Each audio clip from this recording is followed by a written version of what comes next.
Mesmo para aqueles que não se reconhecem como cristãos, a figura de Jesus de Nazaré é, sem dúvida, uma das maiores personalidades da história. Seus extraordinários feitos hoje levam pelo menos 2 bilhões de pessoas a se declararem, ainda que nominalmente, seguidoras da sua doutrina. Recentemente, uma pergunta de cunho confessional tem se tornado objeto de estudo de muitos cientistas ao redor do mundo. Qual teria sido a fisionomia de Jesus Cristo? Como ou com quem ele se pareceria? Seria alguém belo pelos padrões da nossa época? Em 27 de março de 2001, foi divulgada pela BBC de Londres a notícia sobre uma pesquisa feita com a ajuda de sofisticados computadores e a impecável coordenação de Richard Neve, um dos maiores especialistas em reconstituição facial do mundo.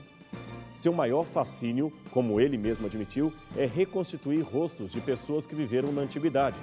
Um dos seus mais curiosos trabalhos foi a reconstrução do rosto de Luzia, uma mulher convencionalmente datada como pré-histórica e que, segundo a opinião de alguns, teria vivido no Brasil em cerca de 11.500 anos. Uma data que, como mostraremos num outro programa, pode ter suas controvérsias.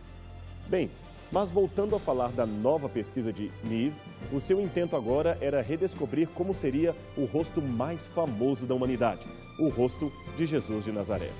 Para estudos desta natureza, Neve evidentemente se baseia no crânio do indivíduo e, como não temos os ossos de Jesus, afinal ele ressuscitou dentre os mortos, alguns arqueólogos israelenses tiveram a ideia de enviar para o especialista um crânio do primeiro século retirado de um antigo cemitério perto de Jerusalém. A partir daí, a técnica empregada foi a mesma utilizada em 1999 para reconstituir o rosto de Luzia. O crânio em questão foi submetido a uma tomografia que proporcionou imagens tridimensionais que, por sua vez, serviriam de base para fazer um novo crânio com material sintético. Com esse molde, a face do contemporâneo de Cristo começou então a ser delineada. Os olhos, os lábios, o queixo. Então, finalmente, camadas de argila foram usadas para formar os traços do rosto, como o nariz, o queixo e as bochechas. E o resultado foi esse rosto nada similar às figuras e ícones tradicionais do cristianismo. Um Jesus, como disse o teólogo Joseph James, bem difícil de aceitar. Mas, a despeito da seriedade do estudo e do sensacionalismo da mídia, é importante mencionar, conforme a admissão do próprio professor Neves, que essa tentativa forense também possui as suas limitações. Questões como cor da pele e dos olhos, forma e tamanho do cabelo e certas cartilagens exteriores são fruto exclusivo da imaginação do especialista, o que torna o resultado parcialmente artístico e não 100% científico, como se supõe. Ademais, lembremos, Neve usou um crânio qualquer de um judeu que se supõe teria vivido nos tempos de Cristo. Mas ainda que assim o seja, o crânio usado como modelo pode muito bem ter sido o crânio de alguém como Barrabás, Judas, Simão Pedro, José de Arimateia, enfim, qualquer um dos contemporâneos de Cristo. E isto, por si só, desfaz a conclusão que temos de que teríamos ali em mãos a reconstrução exata do rosto do Filho de Deus. A não ser, é claro, que aceitemos a tese nada coerente de que todos os judeus do tempo de Cristo eram extremamente parecidos entre si, quase como irmãos gêmeos uns dos outros. Algo, é claro, completamente sem sentido. De qualquer modo, os traços característicos da época tornam quase nula a possibilidade de Jesus ser fisionomicamente como a tradição o compôs. Noutras palavras, o rosto de Cristo teria pouco ou nada a ver com o que a cultura e a arte eclesiástica impuseram ao longo do tempo. Não era um Jesus magro, de cabelos loiros, muito menos de olhos azuis. Veja, por exemplo, este conhecido quadro do Sagrado Coração de Jesus, pintado em 1740 pelo artista italiano Pompei Battoni. Repare os detalhes. Veja como os traços delicados de Cristo beiram a femininidade. Mãos finas, bochechas rosadas, pele tremendamente alva. Agora veja e compare com este outro quadro do mesmo autor, retratando o deus grego Apolo, diante de duas jovens cognominadas Música e Métrica. E mais ainda, esse onde ele pinta o nobre inglês Sir Gregory Page Turner, em 1768. Perceba as semelhanças do tom facial, a posição delicada da mão direita, aliás, tremendamente parecida com o gesto de Jesus. E, por último, compare ainda com esse retrato de Jules Renoir Mansart, principal arquiteto do rei da França no século XVII. Você percebeu como esses quadros são tremendamente semelhantes entre si? O que pouca gente sabe é que essas coincidências não são fruto do acaso. Havia todo um programa de imitação do classicismo francês que, por sua vez, designava os perfis greco-romanos como o padrão da beleza mundial em detrimento a todas as demais culturas do planeta. Contudo, até mesmo esse padrão foi adaptado. Sim, ele foi adaptado para se tornar o mais próximo possível das feições fisionômicas da família real francesa, especialmente a partir de Luís XIV. Aliás, tanto a pintura original de Battoni quanto as imitações que se seguiram dela foram fruto de uma devoção mística inspirada numa suposta visão da religiosa Marguerite Marie Laloque, que viveu entre 1647 e 1690. Muitos religiosos da época acreditavam que ela vira Cristo em uma visão mística e que, nesta visão, o mestre estaria abrindo o peito e mostrando-lhe um coração ferido. E ela, é claro, era coincidentemente de origem francesa. Não é por menos que, ao comentar esse fenômeno, o professor e especialista em artes devocionais Heinrich Arhen resumiu que esta visão artística do Sagrado Coração partiu de uma tentativa desenfreada de recuperar a imagem da Igreja na França, um dos países que mais trabalho deu à Cúria Romana. Afinal, até que eclodisse a Revolução Francesa em 1789, aquela era a monarquia mais complexa de toda a Europa. E tais tendências de padrão francês para retratar a Cristo eram um claro sinal de que, abre aspas, a Igreja ainda pertencia ao rei da França, fecha aspas. Não foi por mero capricho ou somente para dar uma dose maior de humor à sua obra que Ariano Suassuna, em O Alto da Compadecida, apresentou um Jesus negro, causando impacto e até mesmo risos nas plateias e nos leitores de um modo geral. O seu objetivo era, sem dúvida nenhuma, quebrar o estereótipo de Jesus Cristo, aquele de um Jesus inteiramente europeu. Um pouco antes da Segunda Guerra Mundial, um outro movimento diametralmente contrário ao de Suassuna se difundiu na Alemanha, que começava a abraçar agora ideais nazistas de governo. É que o teólogo e político nacionalista Paul Anton Lagarde passou a divulgar na Alemanha a tese de que Jesus tinha sido um judeu ariano da Galileia, perseguido e sacrificado por judeus semitas da Judeia. Ele procurava convencer deste modo aos seus compatriotas alemães de que Jesus não poderia descender de um povo do deserto culturalmente pobre, de tez e olhos escuros, os semitas no caso, mas antes que ele deveria provir da raça superior dos nórdicos, cujas características faciais exibem traços nobres e bem delineados, pele clara, olhos e cabelos também igualmente claros. Esse movimento nacionalista, envolvendo um valor religioso de profundo significado para a fé popular, foi, pasme você, um dos maiores precursores do nazismo de Hitler, aquele que propagou uma das mais vergonhosas e sangrentas exterminações raciais da história, e numa terrível blasfêmia o fez em nome de Jesus. Bem, seja como for, a maioria de nós ocidentais, independentemente da religião que professamos, idealizamos um Cristo como sendo um homem meigo, quase feminino, cabelos lisos, pele clara, olhos azuis e lábios finos. Um rosto, enfim, sublime a todos, talvez o mais sublime de todos, o mais belo retrato masculino na visão ocidental. As igrejas, e é claro, todas as demais organizações religiosas sempre se valeram da arte para aproximarem-se dos fiéis e, para isso, tiveram sempre os mais renomados artistas de todas as escolas, de todas as épocas, trabalhando em seus templos e catedrais. Aliás, em vários quadros clássicos também, eles sempre tinham uma ligação pedagógica com a liturgia da fé. É o caso do famoso quadro de Cristo pintado por Werner Sallmann, em 1941. Esta obra já vendeu mais de 500 milhões de cópias em todo o mundo. Aqui vê-se retratada a percepção mais amplamente aceita de um homem bonito, conforme os padrões ocidentais. Reconhecidamente, Esta e outras figuras populares evocam uma resposta emocional da maioria das pessoas, pois elas veem ali uma figura suave, amorosa e compassiva, o que, é claro, são realmente atributos do Salvador. Mas, do ponto de vista histórico, ainda estariam muito distantes do biotipo judaico do primeiro século. Voltando, pois, ao tema inicial do nosso programa, continuamos a nos perguntar como seria o rosto de Cristo.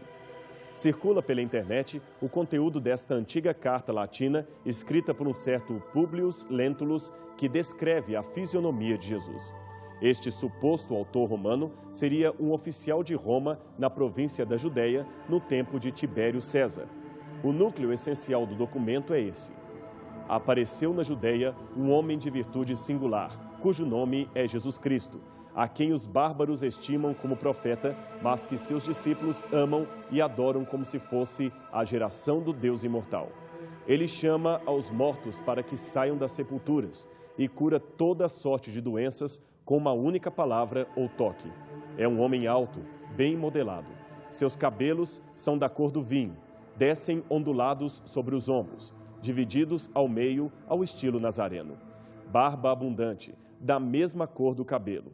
As mãos, finas e compridas, os olhos claros, plácidos e brilhantes. Afirma publicamente que os reis e escravos são iguais perante Deus. Este antigo desenho anônimo afirma ser o rosto de Cristo retratado conforme os detalhes colhidos da carta de Públio a César. Seria então este o rosto de Cristo? Este seria um documento realmente brilhante, se fosse verdadeiro. Contudo, existem motivos para se duvidar da autenticidade do mesmo. Em primeiro lugar, não existe na história nenhum governador de Jerusalém ou procurador da Judéia chamado Publio Lentulus. O único Publio Lentulus registrado em documentos romanos viveu no primeiro século antes de Cristo. Além disto, um procurador romano não escreveria cartas para o Senado, como parece vir na introdução, mas diretamente para o imperador. E mais, algumas expressões usadas no texto, como profeta da verdade, filhos dos homens e Jesus Cristo, não seriam jamais típicas de um escritor romano. São idiomatismos do hebraico tomados diretamente do Novo Testamento. O excelente trabalho do teólogo alemão Ernest von Dobschütz, publicado em 1899, mostra que havia algumas cópias deste documento circulando já na Idade Média, o que demonstram ser seriamente um pseudepígrafo medieval.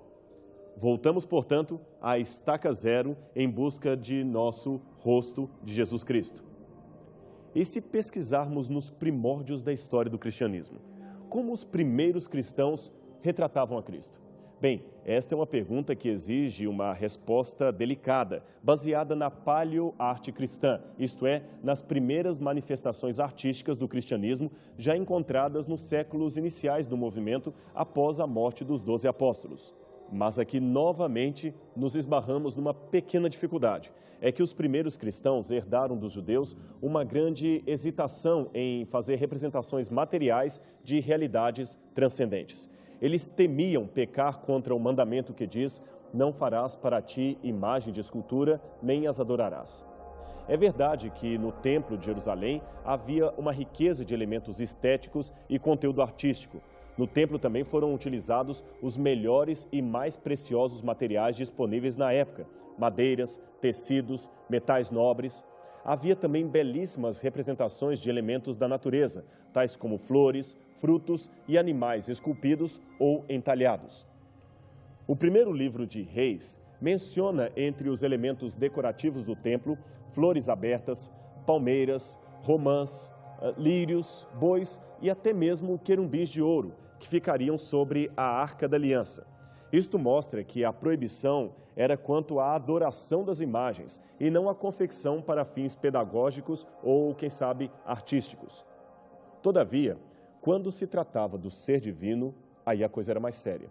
Eram vedadas todas e quaisquer representações materiais e, como Jesus era considerado Deus para os cristãos primitivos, estas proibições foram também observadas de modo particularmente rigoroso pela igreja primitiva, que se caracterizava, nesse caso, como um culto simples e uma liturgia despojada quase inteiramente e também isenta de símbolos materiais.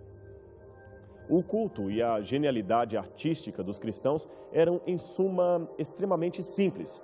E, além disto e dessas heranças judaicas, a pobreza da maior parte dos membros daqueles idos e da perseguição que eles tinham, e também da situação de marginalidade da igreja diante de Roma, fez com que as manifestações artísticas do novo movimento fossem inibidas.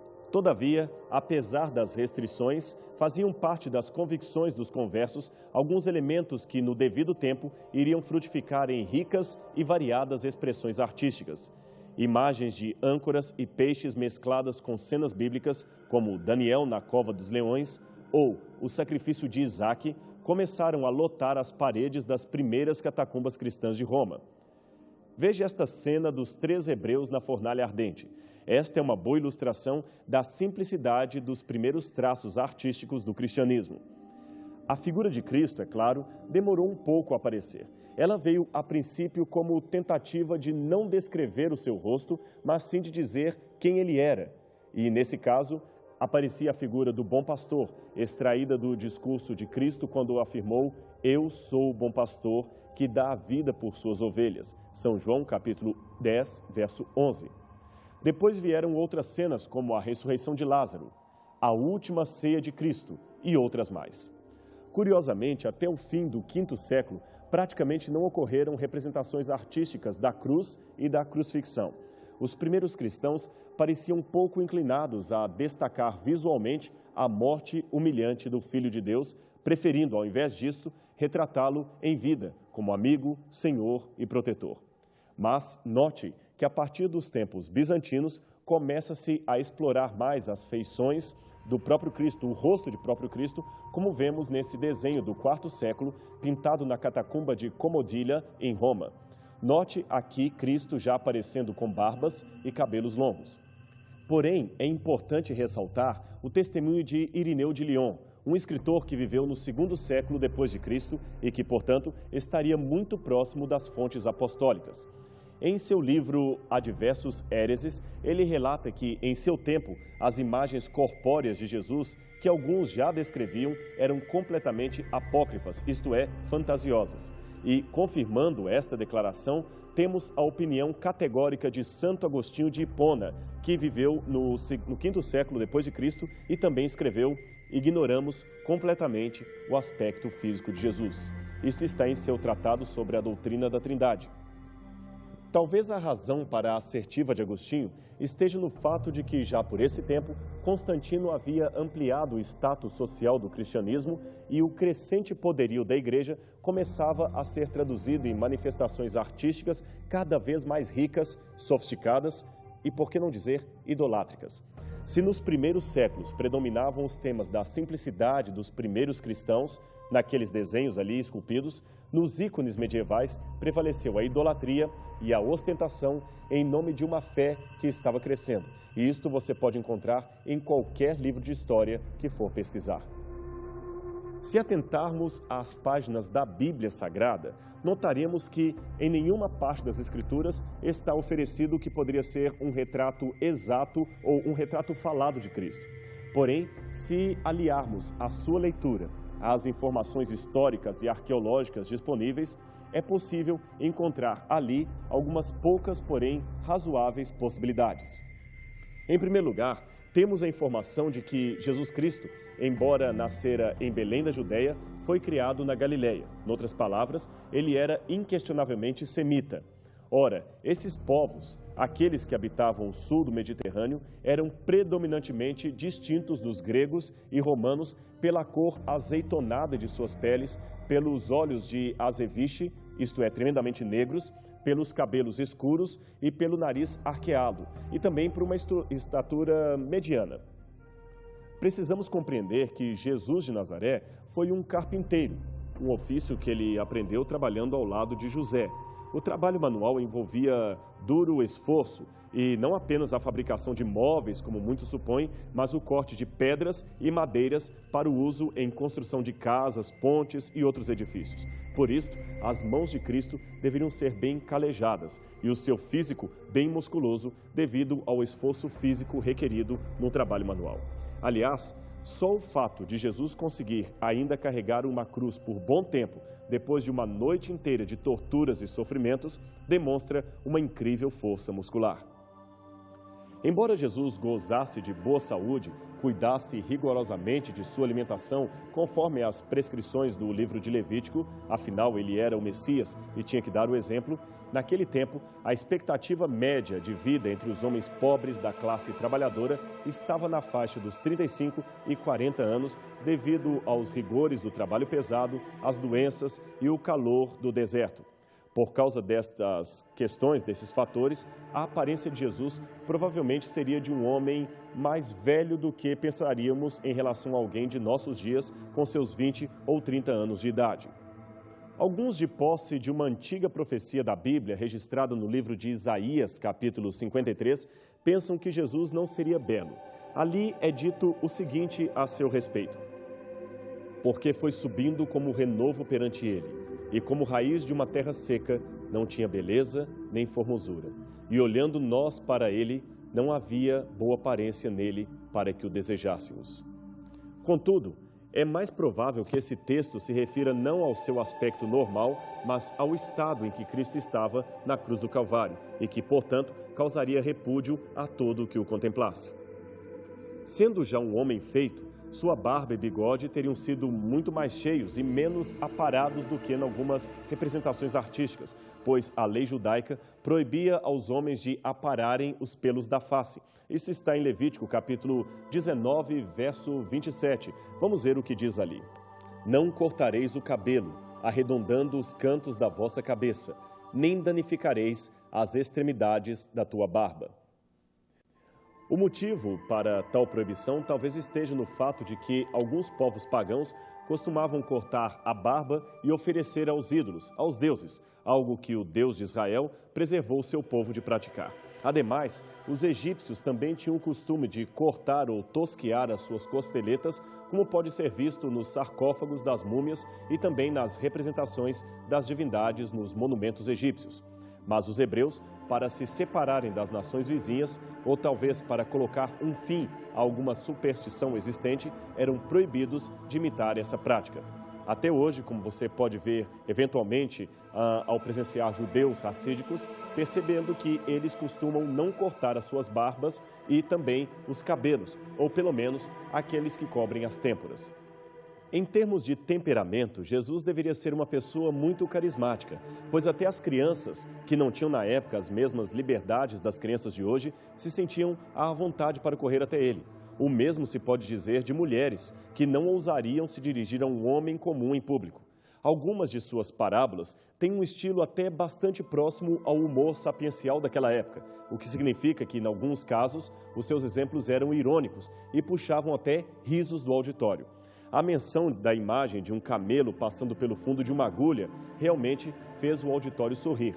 Embora tal humor, é claro, não deva jamais ser confundido com anedota sem sentido, mas como elemento didático para deixar uma lição de moral com o grupo que o ouvia.